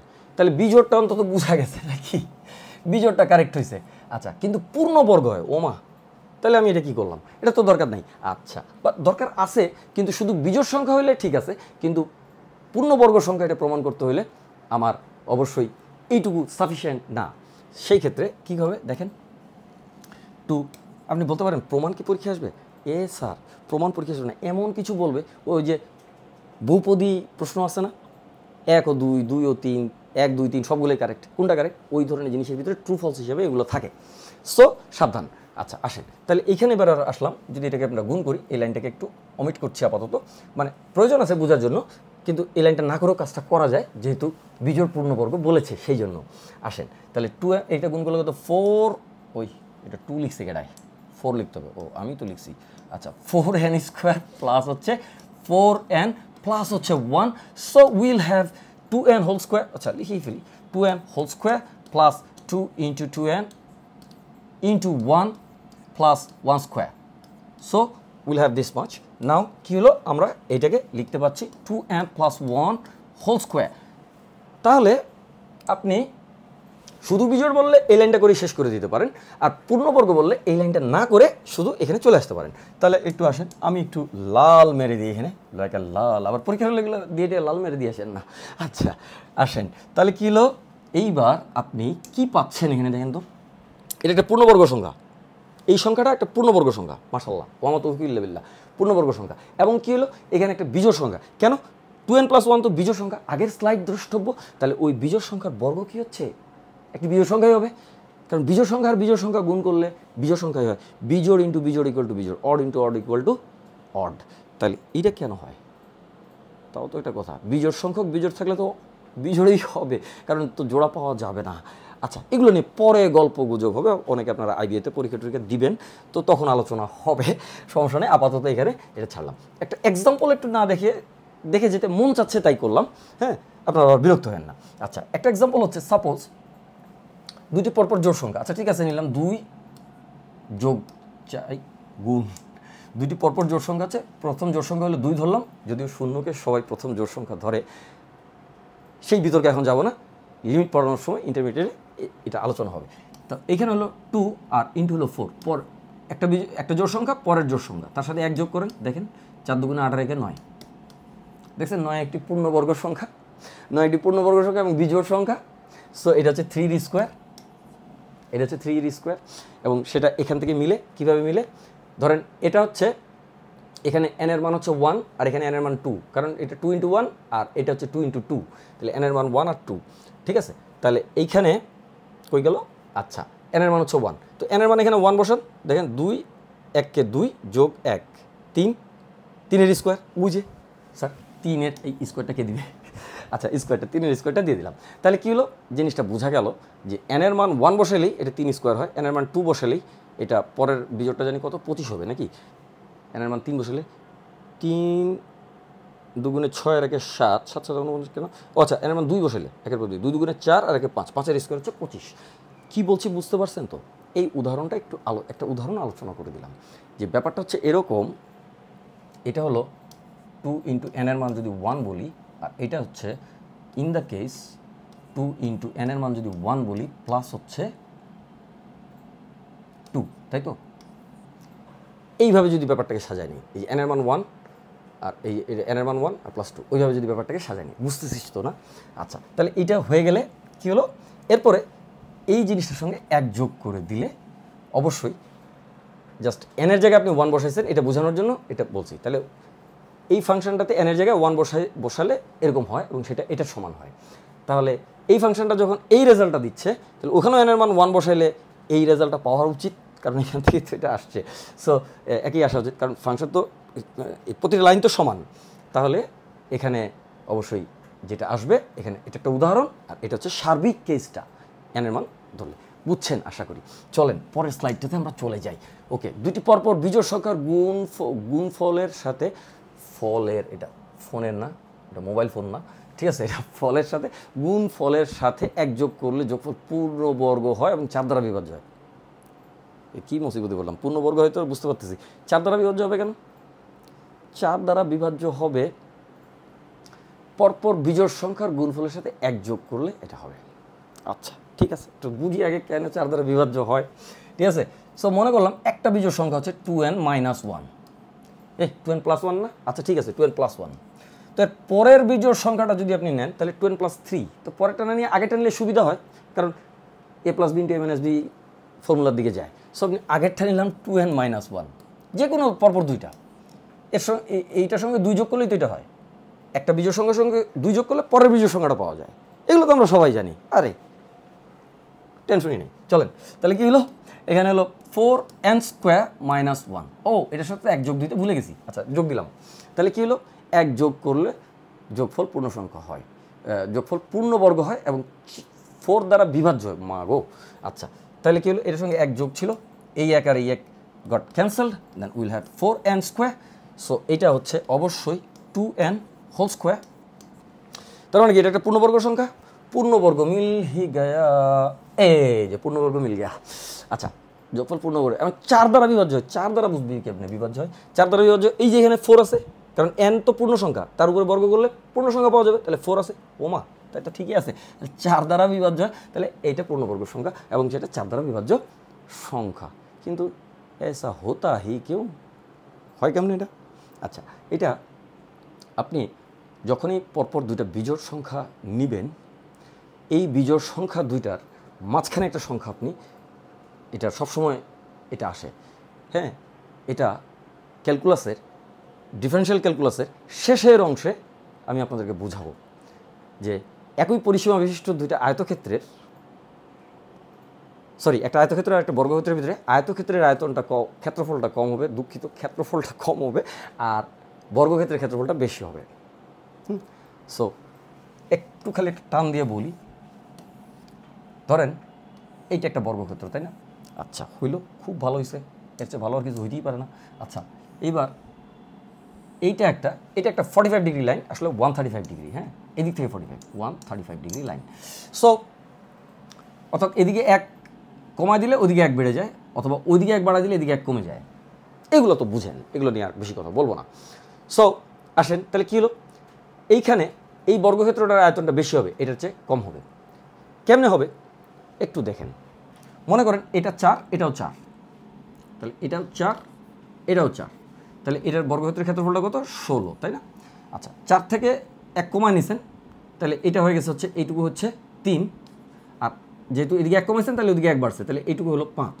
এইবার তাকায় দেখেন 3 5 হচ্ছে 15। এখন তাকায় দেখেন ওই যে 3 আর 5 পরপর দুইটা বিজোড় সংখ্যা, আর তাদের মাঝখানে সংখ্যাটা হলো জোড় সংখ্যা। এই খেলা ফাইনাল হয়ে গেছে, বুঝছেন? তাহলে এই কারণে যে জিনিসটা হয় সেটা হচ্ছে পরপর দুইটা বিজোড় সংখ্যার গুণফলকে তাদের মাঝখানে একটা জোড় সংখ্যা থাকে। তাহলে এই জোড় সংখ্যাটা যেহেতু এইখানেও থাকে, এই জোড় সংখ্যাটা যেহেতু এখানেও থাকে, তাহলে জোড় সংখ্যাটা 2 বার গুণ হয়। তার মানে জোড় ইন্টু জোড়, যে কোনো জোড় এবং জোড় গুণ করার পরে তাকে 4 দিয়ে ভাগ করা যায়, কারণ প্রথম জোড়টাকে 2 দিয়ে ভাগ করা যায়, দ্বিতীয় জোড়টাকেও 2 দিয়ে ভাগ করা যায়। তাহলে 2 বার 2 দিয়ে ভাগ করা মানে 4 দিয়ে ভাগ করা, এই জন্য এটা 4 দ্বারা বিভাজ্য হয়েছে। এইবার আমি বুঝছি, তোরা বুঝছিস কি না? হাত তুলবি, কমেন্ট করবি। কী করবি? কমেন্ট করবি। আচ্ছা ঠিক আছে, অসুবিধা নেই, কমেন্ট করবি, আমরা কিন্তু কমেন্টে রিপ্লাই দিব ইনশাআল্লাহ। ওকে, তাহলে আসেন এবার আপনি কি করলেন, আপনি এটা বুঝতে পেরে গেলেন যে কেন এটা হচ্ছে। ও, এইবার বোঝা গেছে। সো এটা হবে, এবং এইভাবে করতে করতে আয়তক্ষেত্রটা কিন্তু একসময় ডিমিনিশড হয়ে যাবে, শূন্য হয়ে যাবে ক্ষেত্রফল। সো সেই জায়গাগুলো পরে আসেন, এইটা 4 আর এইটা 4, কিন্তু এই পুরাটাই কিন্তু 4 হবে। কেন হবে সেগুলো আমরা আলোচনা করব উচ্চ মাধ্যমিক শ্রেণীতে। এখানে একটু লিঙ্ক আপ আছে, প্লাস আমার অ্যাডমিশন টেস্টের কোশ্চেনের ইন্ধন রয়েছে। চলেন এবার, তাহলে এটা বুঝতে পারলাম যে কেন এটা হচ্ছে। সো ইন দ্য কেস আমরা যদি আগের স্লাইডটাতে একটু খেয়াল করি, সেটা হচ্ছে এখানেও কিন্তু একই ব্যাপারটা ছিল। দেখেন এটা কিন্তু বিজোড় পূর্ণবর্গ হচ্ছিল। কেন বিজোড় পূর্ণবর্গ হচ্ছিল? কারণ দুইটা জোড় পরপর নিছেন। তো দুইটা জোড় যদি পরপর নেন, আর আপনি যদি এরকম একটা ত্রিভুজ আঁকেন, বাসায় একটু অ্যানালাইজ করেন, বুঝে যাবেন কেন হচ্ছে। আর না বুঝলে আমরা তো আসি, ভর্তি পরীক্ষাটা সারেন। চলেন, পরপর দুটি পূর্ণবর্গ সংখ্যার অন্তর একটি বিজোড় সংখ্যা। তোরি এটা কি অঙ্ক? এটা তো এখন তোরা এমনি পারিস। আচ্ছা, পরপর দুটি পূর্ণবর্গ সংখ্যা, আচ্ছা ধরলাম একটা পূর্ণবর্গ সংখ্যা হইল কত ধরবো? আচ্ছা ধরলাম 4 ধরবো না। আসেন, পূর্ণবর্গ সংখ্যা হলো n+1, এটা একটা পূর্ণবর্গ সংখ্যা। আর এর আগের পূর্ণবর্গ সংখ্যাটা কত? n²। n+1 হচ্ছে পরেরটা, তার আগেরটা হচ্ছে n। তাহলে এটার বর্গ আর ওটার বর্গ বিয়োগ করলে কত আসে একটু আগে দেখে নিই। এটা দিয়ে গুণ করা যায় খুব সহজে, স্কোয়ার করা যায় খুব সহজে। দেখেন n+1, তাহলে এখানে থাকলো হচ্ছে n² + 2n + 1 - n²। So will have n² cancel, will have n2n+1। So আমরা কিন্তু 2n+1 পাচ্ছি। ওয়াও, এটা বিজোড় সংখ্যা। ও মা, এটা একটা বিজোড় সংখ্যা পাওয়া গেছে। অন্তর এটি পূর্ণবর্গ সংখ্যার অন্তর হচ্ছে একটি বিজোড় সংখ্যা। এবং ইন্টারেস্টিংলি এই বিজোড় সংখ্যাটা কেমন দেখেন তো, আগের যে পূর্ণবর্গটা ছিল তার দ্বিগুণের চেয়ে 1 বেশি হচ্ছে পরের পূর্ণবর্গটা। চলুন তো একটু টেস্ট করি, টেস্ট করতে মন যাচ্ছে, চলেন একটু টেস্ট করি। ঠিক আছে, আচ্ছা মনে করলাম 2 এর স্কোয়ার নিলাম। 2 এর স্কোয়ার কত? 4। তাহলে এই 2কে এইখানে যদি বসান, 2 দুগুণে 4, আর একে হচ্ছে 5, ওই 5 যদি এটার সাথে যোগ করেন, পরের পূর্ণবর্গটা পাওয়া উচিত। তাহলে 2 এর স্কোয়ার, এটা তাহলে 3 এর স্কোয়ার হওয়া উচিত। ওমা, তাই তো হয়তো দেখি। আচ্ছা, তাহলে আমাদের অঙ্ক ঠিক আছে, টেস্টেড। চলেন পরের স্লাইডে। আচ্ছা আসে। ওমা, এগুলো শেষ। সেট অফ ফাংশন, আচ্ছা চলেন সেট অফ ফাংশন, আচ্ছা মানছি। চলেন উপসেট। আচ্ছা, এই উপসেট ব্যাপারটা নিয়ে আপনাদের জেনারেল ম্যাথ এবং হায়ার ম্যাথ পড়ার সময় একটু কনফিউজড হয়ে যান আপনারা, কারণ জেনারেল ম্যাথ এবং হায়ার ম্যাথে কী করছে, একটু ভিন্ন আঙ্গিকে উপসেট করছে আর কি। তো আমি একটু ওই জন্যই এটাকে হাইলাইট করেছি, অন্য কিছু নয়। বলে দিচ্ছি, এক্ষুনি ক্লিয়ার হবে। কখন ক্লিয়ার হবে? এক্ষুনি ক্লিয়ার হবে। সেটা একটু দেখেন। উপসেটটা কি? উপসেটটা হচ্ছে একটা জিনিস আপনি নিলেন। আচ্ছা ঠিক আছে, একটা সেট নিলেন, এ সমান সমান ধরেন 1 আর 2, তালিকা পদ্ধতিতে লিখলাম, বা আপনারা বলেন টেবুলার মেথড। যারা ইংলিশ ভার্সনের জন্য আছেন তাদের জন্য একটু ইংলিশটা মাঝে মাঝে একটু বলে দিই, আপনারা মাইন্ড করেন না। ঠিক আছে, ভাবতে পারেন যাই স্যারে এই ইংলিশ করে কি ভাব মারাইতেছে নাকি? আরে না, ভাবটা কিছু না, এটা তোরা সবাই পারিস পাগল। আচ্ছা আয়, তাহলে এটা হলো বি আরেকটা সেট। ये क्या है? ये ऐसा है 1 2 3। सो কি হলো, এ সেটটা বি সেটের উপসেট। সঠিক, এটা উপসেট। আচ্ছা ফাইন, এ সেট কি হলো বি সেটের ওই ये क्या है, সো এ সেট হলো বি সেটের উপসেট। ওকে, এই বিলংস টু না উপসেট, জোশ মে আকার লিখ দিয়ে। আচ্ছা ঠিক আছে, এটা হলো উপসেট। হ্যাঁ, এ সেট বি সেটের উপসেট, ক্লিয়ার হলো। আচ্ছা এখন সি আরেকটা সেট আছে, তো সি আরেকটা সেট, এটা হচ্ছে কি 1 2 3, তো সি সেটও কিন্তু বি সেটের উপসেট। আচ্ছা তো কে হ্যাঁ, তাহলে সি সেটও তো বি সেটের উপসেট। তো উপসেট একটা সার্বিক কথা, মানে এই সেটের সবগুলো উপাদান ওই সেটে আছে কিনা, এই সেটের সবগুলো উপাদান ওই সেটে আছে কিনা, এটা হলো উপসেট। আচ্ছা ঠিক আছে, ভালো হয়েছে। এবার তাহলে কিন্তু she said R B set তো আবার ইকুয়াল সেট, তাহলে এটাও লেখা যায় এটাও লেখা যায়, she said R B set কিন্তু ইকুয়াল সেট। আচ্ছা, আর এটার ক্ষেত্রে কি লেখা যায়, কতটা বুঝেন? এটার ক্ষেত্রে কি এ সেট বি সেটের উপসেট, ফাইন, খুবই ভালো হয়েছে।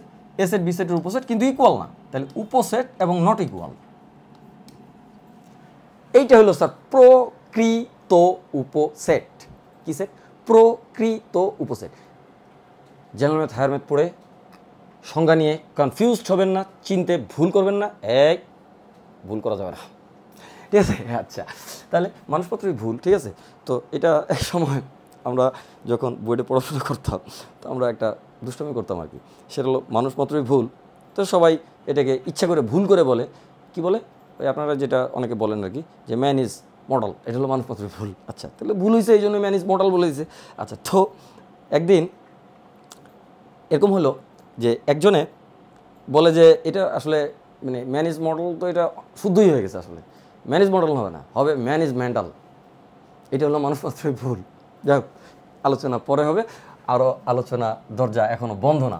আচ্ছা আসেন, সো আমার কথা শুনেন, ভুট্টু সাহেবের কথা শোনার কোনো দরকার নেই আপাতত, আমার কথা শুনেন।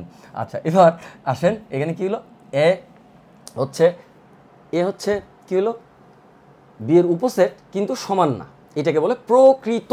তাহলে কি প্রকৃত উপসেট, প্রকৃত বা প্রপার সাবসেট আমরা এটা বলতে পারি, প্রকৃত উপসেট। আচ্ছা, যদি কোনো কারণে উপসেট এবং ইকুয়াল হয়, যেহেতু এটা উপসেট এবং ইকুয়াল, তাহলে এটাকে আরেকভাবে লেখা যায় সি এ বি।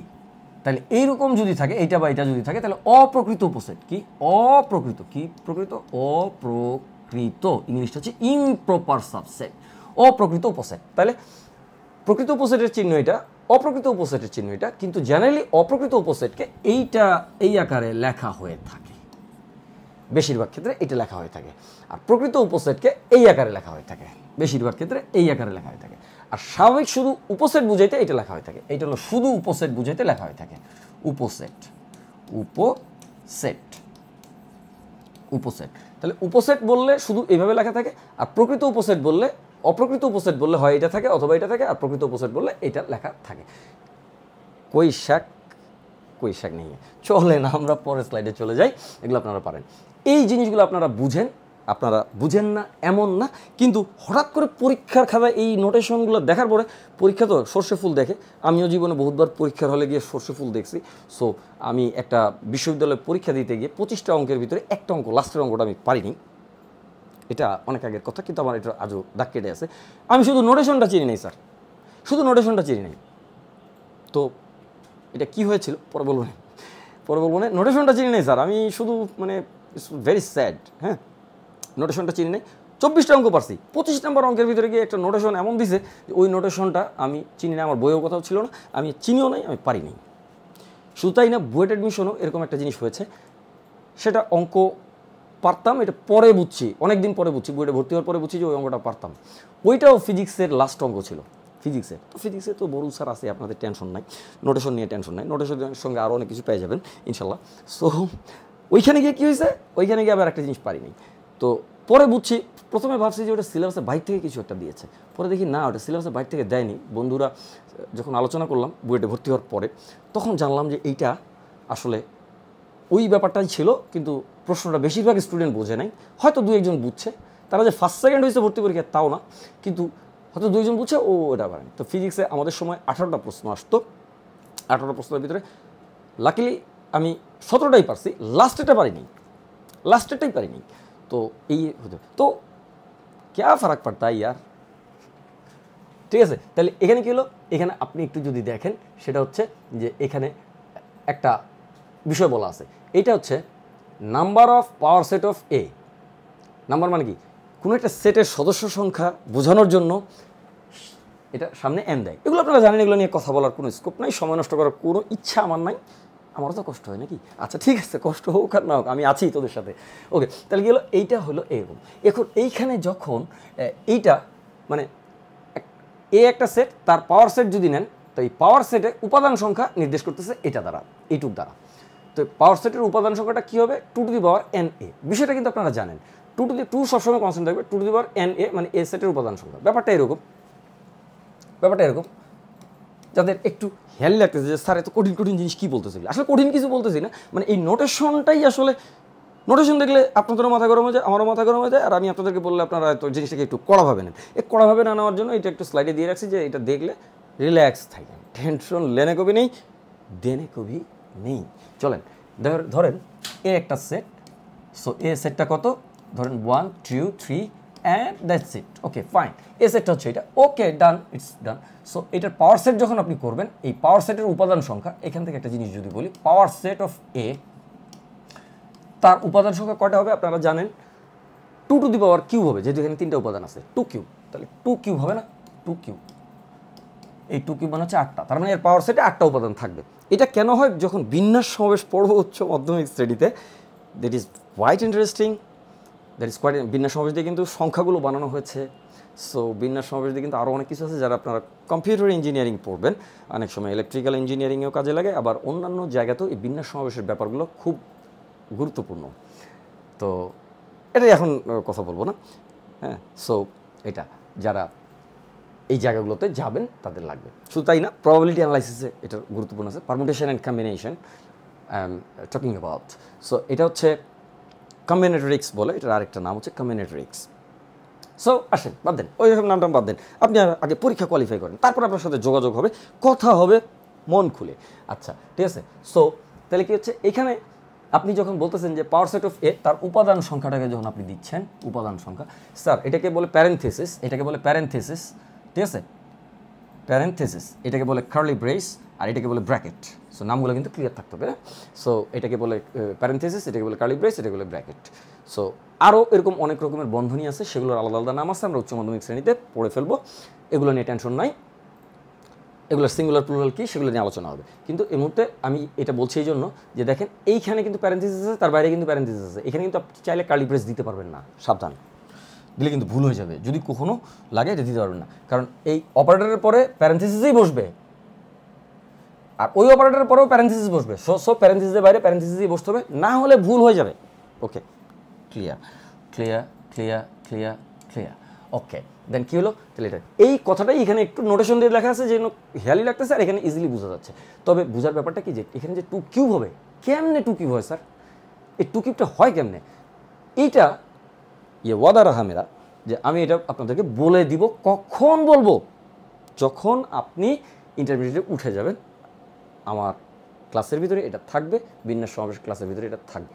সো টেনশনের কোনো কারণ নেই। এটা কেন কিউবটা আসে থেকে, বা এখানে 2টাই আসে থেকে, এটা প্রমাণ আমি করে দেবো, বুঝাই দিব ইনশাল্লাহ। আচ্ছা আসেন, বাদ দেন, এবার চলেন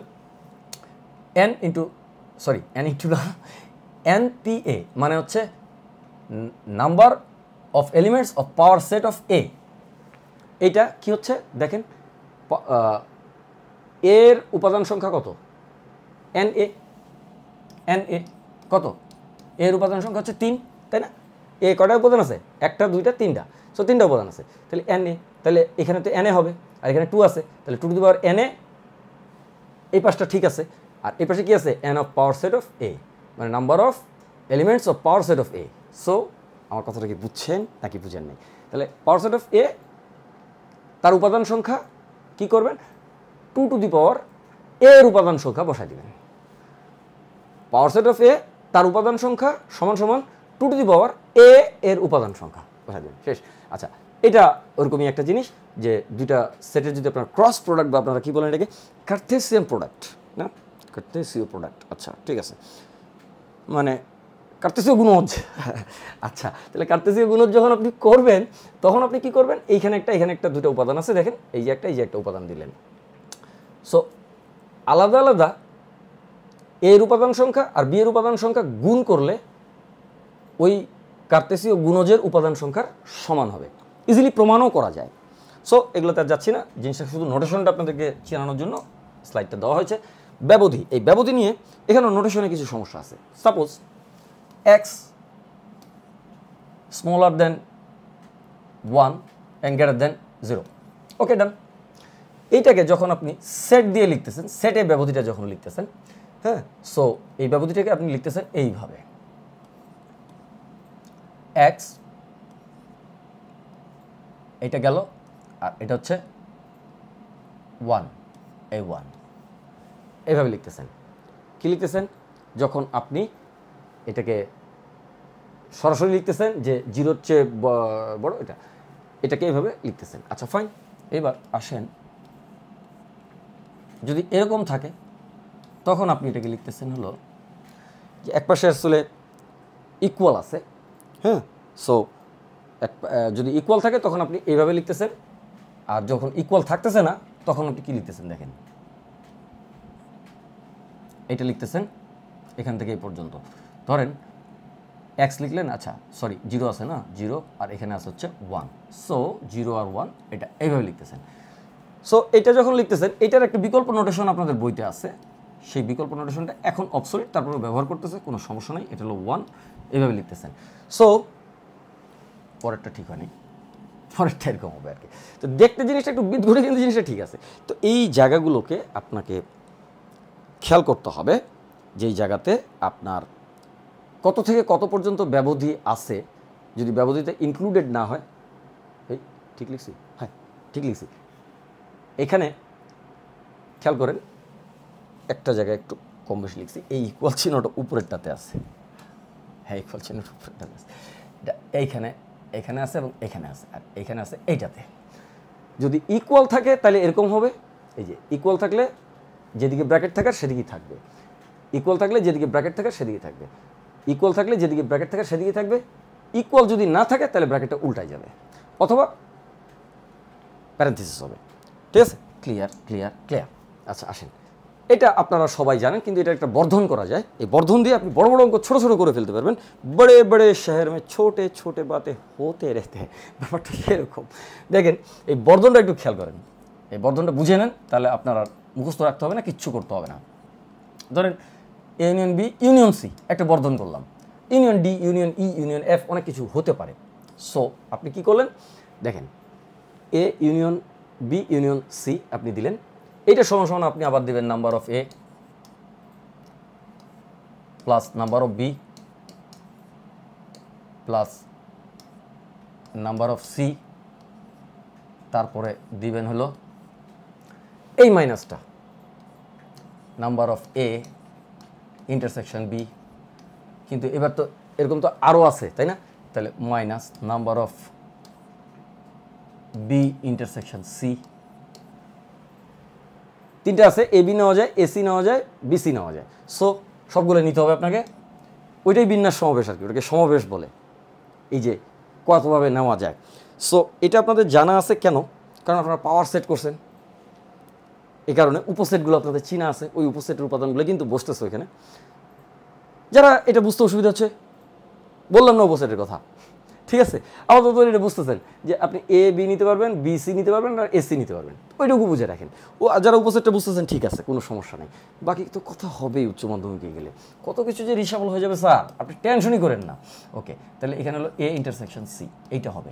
কিন্তু যেহেতু এখানে তিনটা আছে, সুতরাং তিনটার একটা কিছু একটা হইতে হবে। তো এই তিনটার একটা জিনিসটা হচ্ছে এইটা প্লাস হবে। মনে রাখবেন সমস্ত কিছু ঠিক থাকবে, যখন জোড়া থাকবে তখন মাইনাস হবে, যখন তিনটা থাকবে তখন প্লাস হবে, যখন আবার চারটা হবে মানে জোড় সংখ্যক থাকলে, এই যে এই জায়গাগুলোতে জোড় সংখ্যক, এই যে একটা উপাদান মানে একটা দুইটা সেট আছে, তো থাকলে এটা হবে।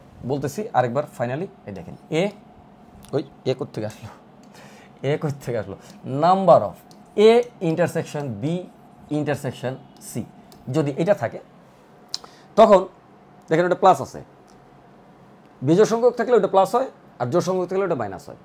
এইভাবে করে এই সূত্রটাকে বর্ধন করে চলে যেতে হবে আপনাকে, যে 4টা থেকে 4টার ক্ষেত্রে এটা করতে হবে। 4টার ক্ষেত্রে জোড়া থাকবে, তারপরে 3টা থাকবে, 3টা থাকার পরে 3টারগুলো প্লাস হবে, তারপর আবার 4টারটা আসবে, সবগুলো ইন্টারসেকশন বা আপনারা কি বলেন ছেদ, বা এটাকে অ্যান্ড বলে। কেন এটাকে অ্যান্ড বলে?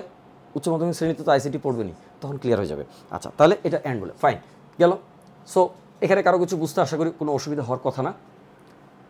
লিখে যাবেন, তারপরে সিঙ্গেল লিখবেন, সিঙ্গেলগুলো প্লাস, ডাবলগুলো মাইনাস, তারপরে এটা, এবং সবগুলোতে ইন্টারসেকশন আছে।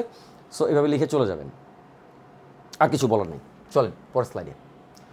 আচ্ছা, এইটা একটু মনে রেখো, ঠিক আছে? সো ওই গানটার মতো আর কি, প্রিয়তমা অনুপমা মনে রেখো, মনে রেখো, ঠিক আছে? সো এরকম আর কি। তো এটা মনে রাখতে হবে আপনাকে একটু। মনে কি রাখবেন? দেখেন, এ বাদ বি এটাকে কিন্তু ইন্টারসেকশন দিয়ে প্রকাশ করা যায়।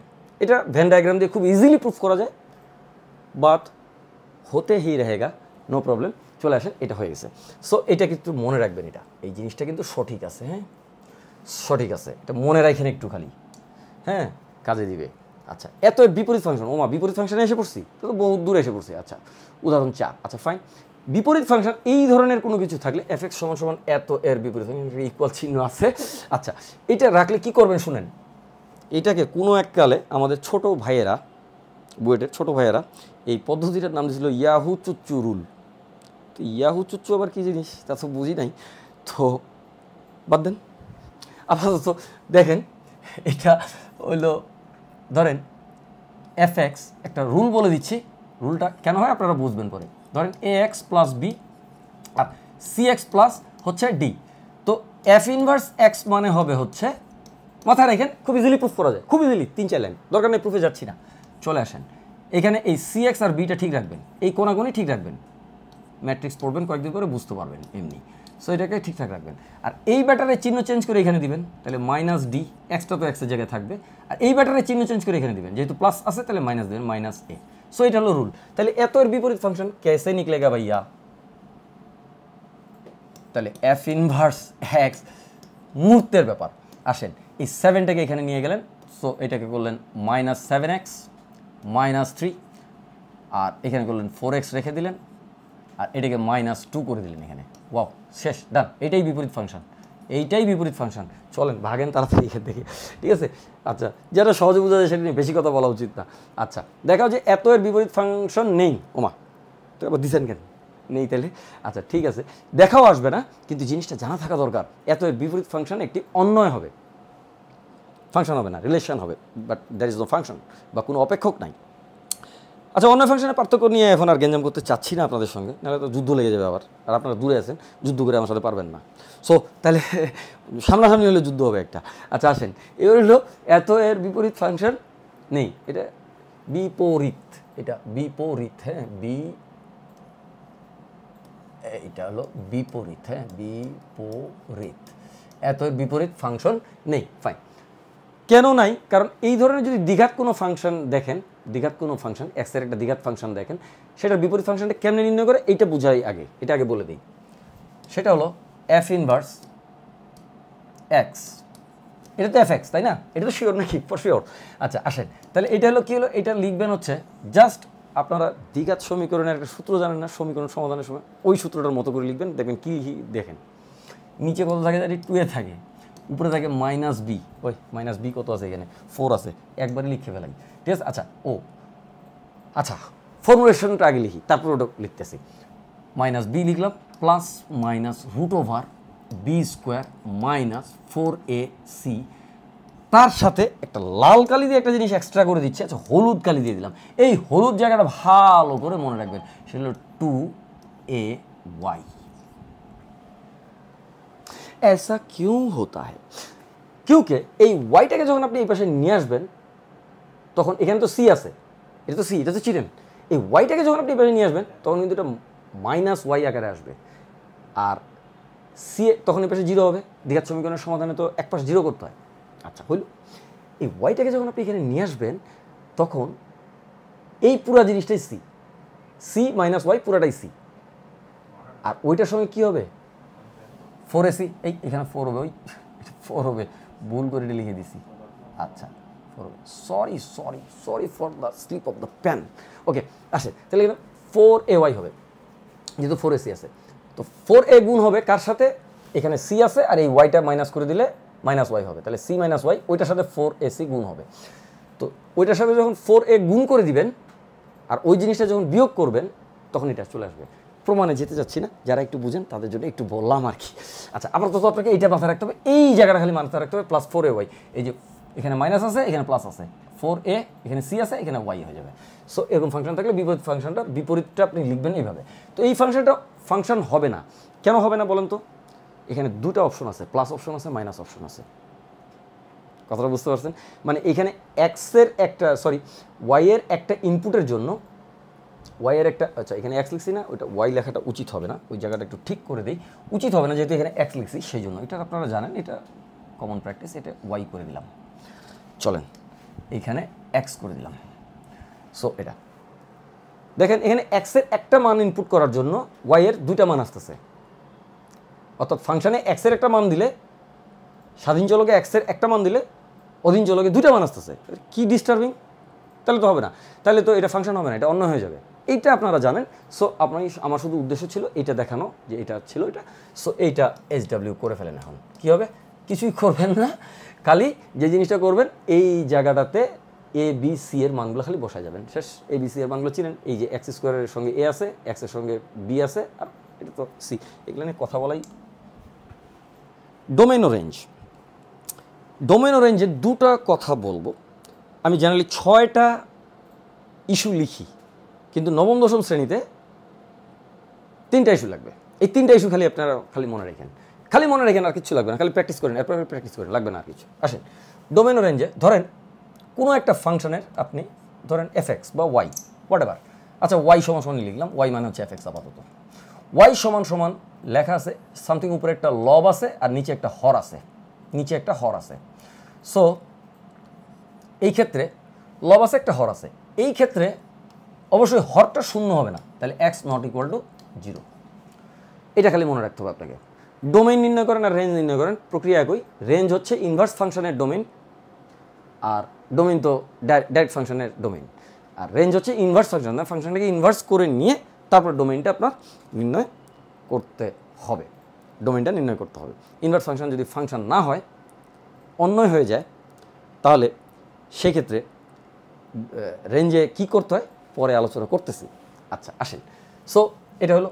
আরেকটা হচ্ছে y সমান যদি এরকম থাকে √a - x, আচ্ছা √x-ই দিলাম, এখানে ঝামেলা কম করি, √x, সেই ক্ষেত্রে কি হবে, এই রুটের নিচে যে জিনিসটা আছে সেটা নেগেটিভ হতে পারবে না, তার মানে এইটা > or = 0 হতে হবে, এক্ষেত্রে ওখান থেকে ডোমেন পেয়ে যাবেন।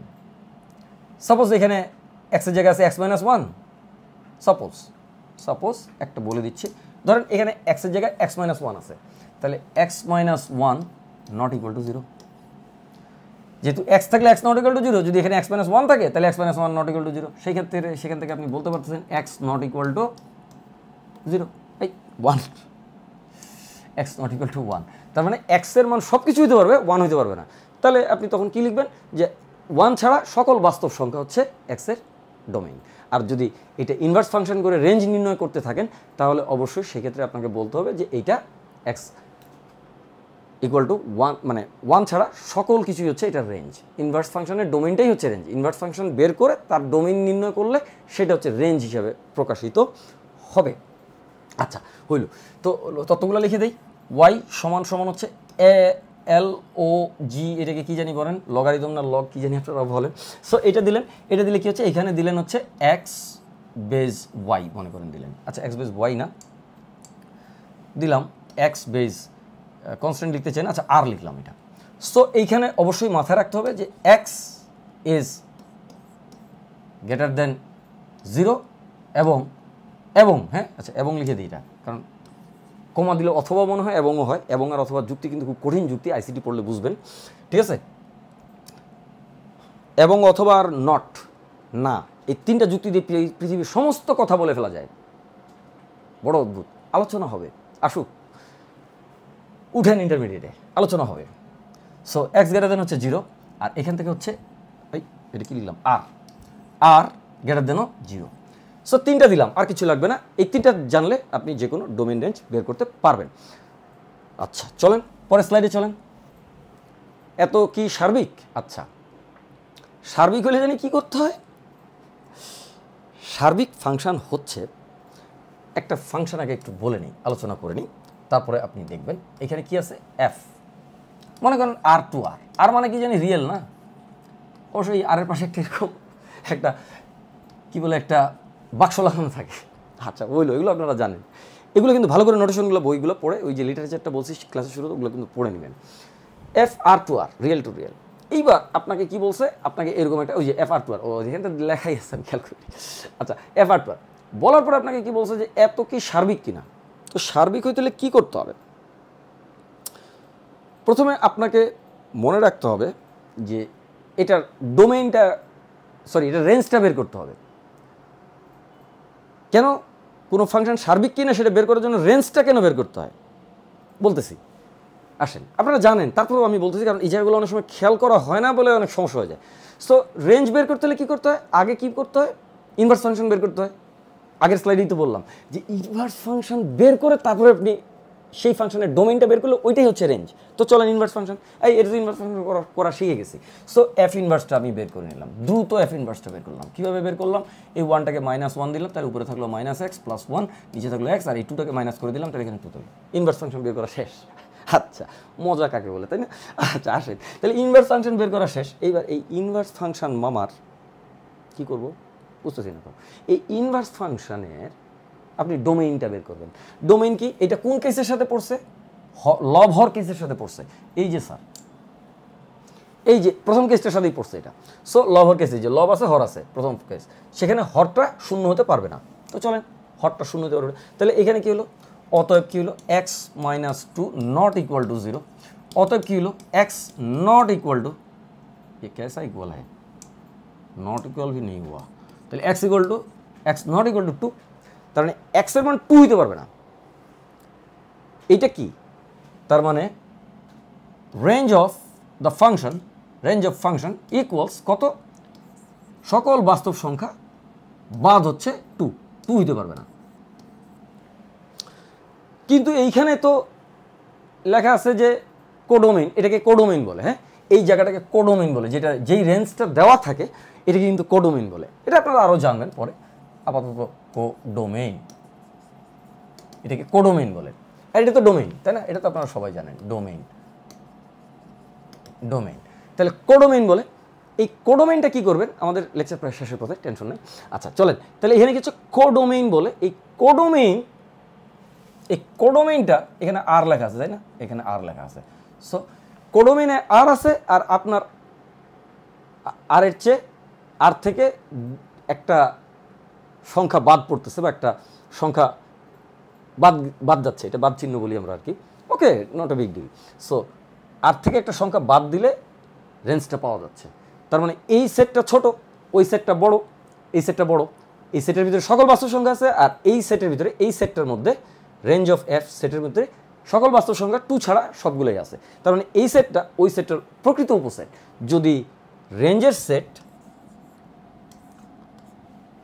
সেট প্রকৃত উপসেট হয় কোডোমেইনের, প্রকৃত উপসেট, এই জন্য ওগুলো আলোচনা করছি, প্রকৃত উপসেট হয় কোডোমেইনের, তাহলে কি হচ্ছে?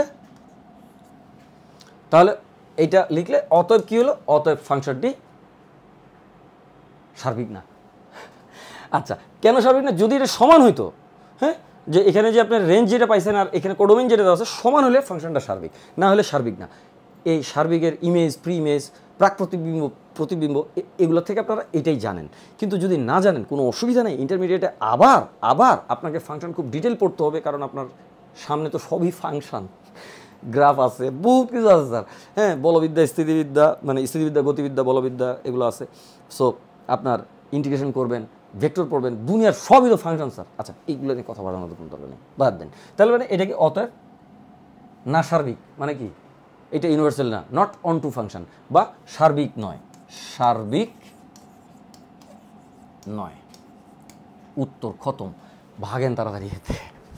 আচ্ছা বুঝছেন আশা করি, না বুঝলে কমেন্ট করে পরে আলোচনা করবো স্যার, টেনশন নাই। এত বৃত্তের কেন্দ্র ও ব্যাসার্ধ নির্ণয় করে, ইয়ে ক্যা বাত হ্যায়। বৃত্তের কেন্দ্র ও ব্যাসার্ধ তো আমরা ইন্টারমিডিয়েটে পড়ি, এটা তো আবার এসএসসি লেভেলে করতে আসলো। ও স্যার ওই কিছু গ্রাফটার বাসে না, ওইখান থেকে মাঝে মাঝে প্রশ্ন দিয়ে দেয় আপনাদের এসএসসি লেভেলে কিছু গ্রাফ আছে, বৃত্তের লেখচিত্র অঙ্কন করো। সো ওইগুলা থেকে রিটেন প্রশ্ন দেওয়া যায়, লেখচিত্র অঙ্কন না করতে দিয়ে বলা যায় তুমি কেন্দ্রটা আর ব্যাসার্ধটা বাইর করো। তার মানে তো ওইটা জানলে তো আপনি লেখচিত্রটা আঁকতে পারবেন। কথা কম কাজ বেশি, চলেন ঠিক আছে। সো এটা তো লাস্ট স্লাইড দেখা যায়। আচ্ছা তাহলে টেনশন নেই, এই যে শেষ করে দিলাম। সেটা কি করবেন শুনেন, সবসময় মনে রাখবেন এক্স স্কোয়ার আর ওয়াই স্কোয়ারের সহগটা এক না থাকলে এটাকে এক বানিয়ে নিতে হবে। যত সহগ থাকবে ওইটা দিয়ে ভাগ দিয়ে দেবেন, যেহেতু এখানে এক আছে সহগ এক এক ওয়ান ওয়ান। আচ্ছা এই এক আছে তো এক দিয়ে আমি আর ভাগ করলে তো ওইটাই থাকবে। সো এখানে যদি দুই থাকতো এখানেও দুই থাকলে এখানেও দুই থাকবে, বৃত্ত হলে তো দুই জায়গায় দুই থাকতে হবে, ওরকম অঙ্কই আপনাকে দিবে। আর যদি ওরকম অঙ্ক না দেয় তাহলে তো অঙ্কটাই ভুল আছে, আর কখনোই নটরডেম কলেজে ভুল অঙ্ক আসতে দেখা যায় নাই। সো বাদ দেন, তাহলে এটাতে টেনশন নাই। সো এখানে যা থাকবে এই এক্স স্কোয়ার বা ওয়াই স্কোয়ারের সঙ্গে একই সহগ থাকবে, ওই সহগটা দিয়ে ভাগ করে নেবেন। যদি কোনো সহগ না থাকে তাহলে তার ভাগ করার কিছু নাই। আচ্ছা ফাইন, আসেন কারণ তো বুঝলেন। এরপর আপনি কেন্দ্রটা কীভাবে নির্ণয় করবেন দেখেন।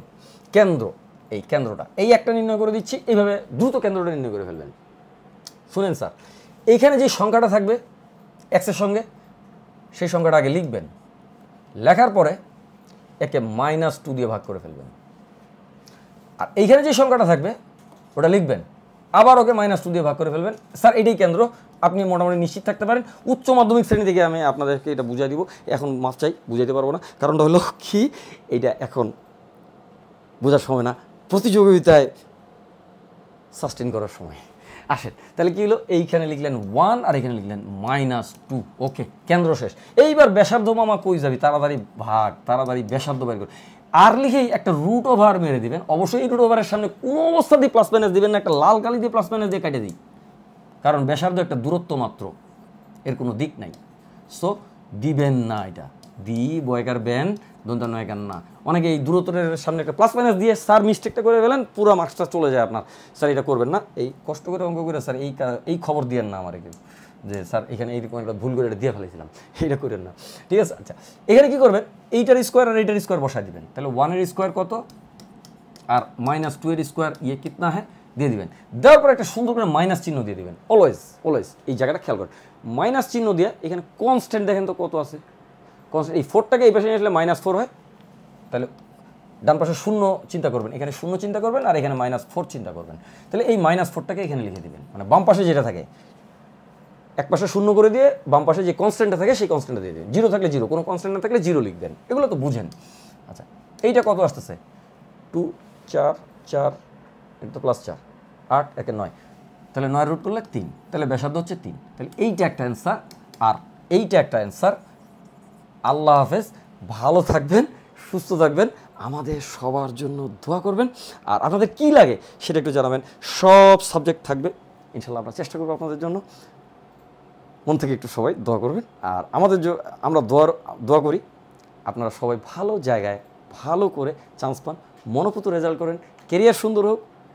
যে যারা অভিভাবকরা আছেন তাদের কাছেও দোয়া চাই এবং তাদের জন্য দোয়া রইল। আপনারা যে যেমন শ্রম দিয়ে যাচ্ছেন আপনাদের সন্তানদের জন্য, সেই শ্রমটা কাজে লাগুক। আলবিদা।